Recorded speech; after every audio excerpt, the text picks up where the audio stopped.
Hi, I'm Sheila, and I'm here to help you be their parent. I'm going to be creating a series of videos that I will be putting on all the social medias where I have Be Their Parent, Instagram, Facebook, TikTok, and YouTube. And I'm going to be sharing ideas that you can do to encourage creativity with your kids. Now, they're not going to be every day. They'll probably be once or twice a week. And then in between, I fill in with other things. But anyway, if you're not following me on one of those, you might want to do that to get some ideas. Now, many of these things are things I have done in my classroom, and I know that they would be totally doable at home. And now, some of them are going to be a little more involved and going to take some more supplies or more time. Others are going to be way more chill, easy, ready to go. Um, but you can do all of it. I promise. I promise.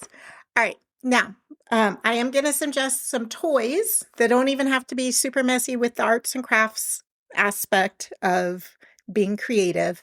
So some toys you'd want to have on hand, magnet tiles or the magnet cubes. Both of them are great. There's a wide variety of styles available. Pick what you think would work for your kids. The magnet cubes, there are several different kinds that I've seen. I personally picked the primary colors for my classroom instead of the ones that look like they belong in Minecraft. Either one is fine. Whatever you think your kid will enjoy and have fun with, go for it. Obviously, Legos are a huge thing to always have on hand. Hashtag blocks that you can buy in the tubes at Target. I've used those in my classroom. I use those with our family that comes to visit at our house. The older elementary kids love it. I've done it with kindergartners in my classroom, and it's great. Really great fine motor skills and focus to be able to use them. Dominoes, to be able to lay them out and then knock them down. Always fun. Cars, marbles, and or ping pong balls, because then you can make marble runs.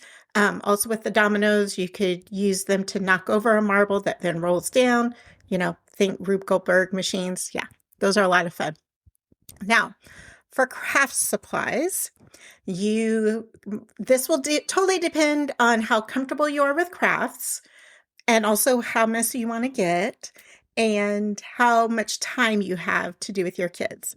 But some really great things to have on hand are boxes, variety of sizes, cardboard tubes, think toilet paper, paper towels, gift wrap tubes. Those are all great.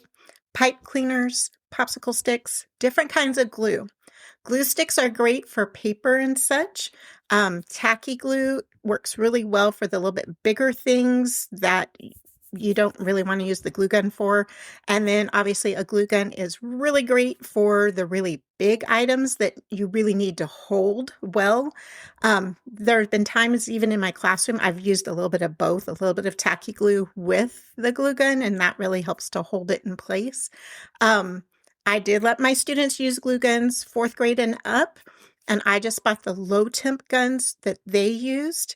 And then I used a high temp glue gun for the ones I did for the kids. And I did it for every class, even the big kids that could use the glue guns. There were always a few that didn't feel comfortable with that, and that's totally okay. I was happy to jump in and help them with that. So some variety of glue is always a good thing.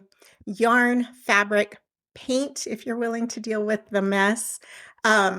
Plastic lids, like from water bottles, pop bottles, those types of things. Small containers, plastic containers are great. You do want to clean them out well, especially if your kid is one that really likes to hang on to things that they've made. You don't want it to have any food in it because you don't want to attract bugs. That goes even for boxes. I've always had people that want to give me the oatmeal canisters, which they're great. That's a cylinder. That's a great shape. But there was no real way for me to really clean it out to get all of the food out.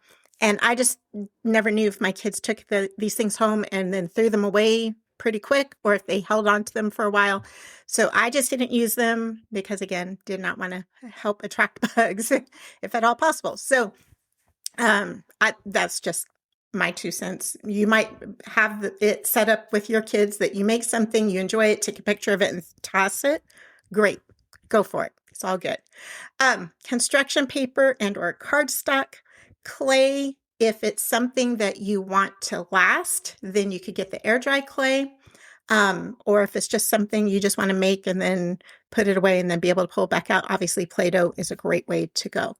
Now, this is not something you need to go out and just go crazy buying. I know as we're nearing back to school, people will be buying school supplies. So I get it. You don't want to have to go out and buy a bunch of stuff. So don't. Just pick up some things over time.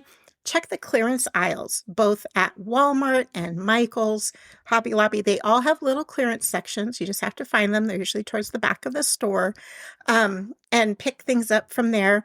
And you could do it seasonally, and then you would have things for the next season, right? So that's a great way to go. Dollar stores have been having a lot more crafty things of late that I've noticed, at least at our dollar store.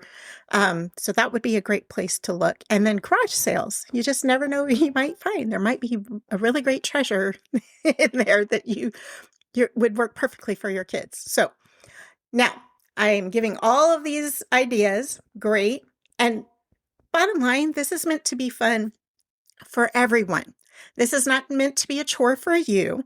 This is meant to be something you enjoy doing with your kids. So pick the activities that you would enjoy as well. That way it can be this family bonding time and it'd be really enjoyable for everyone. And it's going to take some time to maybe establish this creative time and a system for it of how you set up, where you set up, and how you clean up afterwards. So that's going to take some time too.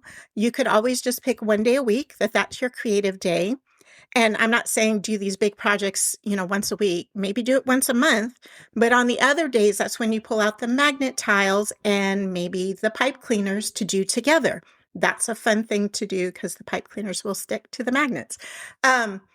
Just finding those times that show some creativity. I'm just hearing more and more from teachers that our incoming kids, especially the youngest kids, are having a hard time having sustained focus to complete a task if it's more than like 5 minutes. So given these types of things that spark creativity that they would then focus on for a good stretch of time is really going to help them to build stamina that will help them out in school. So just keep that in mind. But you will find what works for you and your kids. Also understand your kids' personalities, especially if you have more than one child that you're doing this with. Some of them are not going to be into the arts and crafts. That's not going to be their jam. And they may kind of, not want to. So that's when you doing it with them really comes into play to help them out and give some guidance. Maybe it's just they can't think of something. They want to do it, but they're like, I don't even know what to make. So if you give them an idea or a theme to work in, then that might help them to be able to figure out what they want to do. And then they may just cooperate and do it. Now, there's going to be some kids that absolutely love all the arts and crafts, and they're going to go crazy. And you're going to be prepared for the mess. And that's okay too. But as long as you're prepared for it or you really make some boundaries around it and set up a system that, we do it in this area and then we're going to clean it all up when we're done and all of that will help you out in the long run. Okay. So finding ways to encourage creativity in your kids is going to help them far more than just playing creatively with magnet tiles and Legos and making some amazing something out of a box, right? That's fun and that's great. But the end goal here is to help them with problem solving, sharing, taking turns, fine motor skills, and so much more. So embrace the idea of having some creative fun with them, and you might be surprised in how much you enjoy it and look forward to it as well. If you have any questions or need a sounding board, you can message me on Instagram at BeTheirParent. If you found this episode helpful, follow, set up automatic downloads, review, and share. I'd appreciate it.